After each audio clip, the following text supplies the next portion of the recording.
Oh, now we're getting into my crowd, the Edgar Award for Best Juvenile, not to be confused with the Edgar for Best Juvenile Delinquent, an award that has been retired since 1955, when James Dean took it home for Rebel Without a Cause.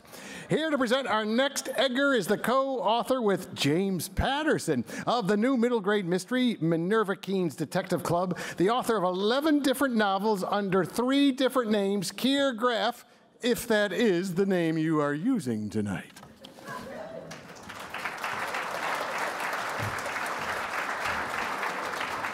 Thank you.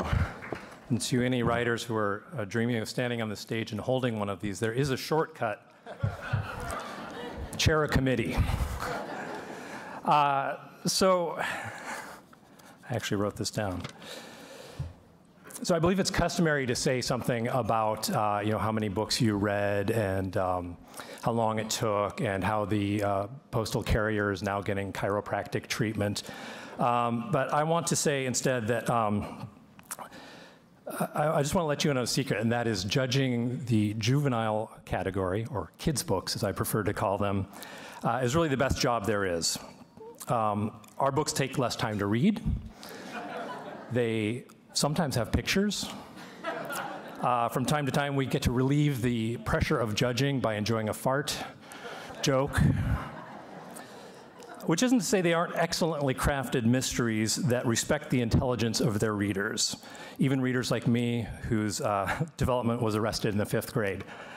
And as somebody who writes for adults as well as for kids, I can't tell you how frustrated it makes me when somebody says, and I've heard this a number of times, oh, you write kids' books, those are much easier. Well, they aren't. The best ones aren't. The best writers for young readers pack as much plot, character, craft into their books as anyone, and they have fewer pages in which to do it. And we have some of the very best writers for young readers with us tonight. I have to say that when all our votes were tallied, it was remarkably clear that these 5 books were our top 5.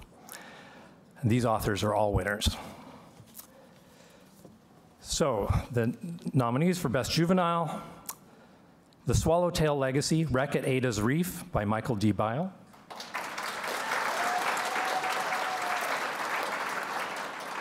The Area 51 Files by Julie Buxbaum. Oh, I should be reading the publishers. Random House Children's Books, Delacorte Press.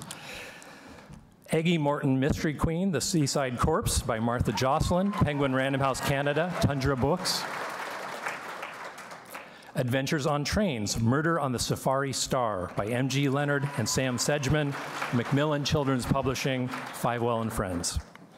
And Chester Keane Cracks the Code by Kekla Magoon, Random House Children's Books, Wendy Lamb Books. And the Edgar goes to Aggie Morton, Mystery Queen, The Seaside Corpse by Marthe Jocelyn.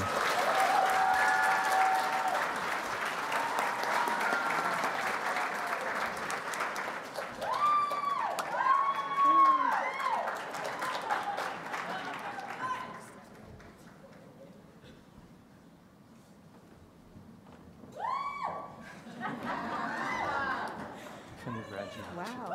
Thank you very much. Wow. Hello. Thank you, Mystery Writers of America, and congratulations to my fellow nominees who are all absolutely deserving of this as well. Thank you to Tara Walker of Tundra Books in Toronto for sharing a moment of inspiration with me in imagining Agatha Christie as a 12-year-old poet and girl detective. She manages to stumble across 4 corpses in the course of the Aggie Morton Mystery Queen Quartet, alongside her Belgian best friend, Hector Perot.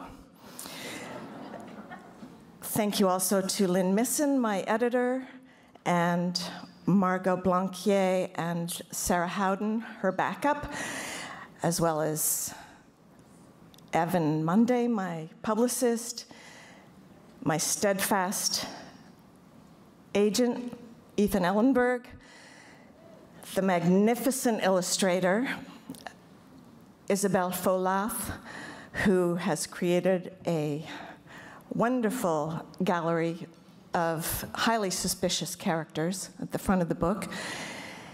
The audiobook is narrated by Sarah English, and thank you mostly to Agatha Christie herself, who of course is responsible for every one of us sitting in this room tonight.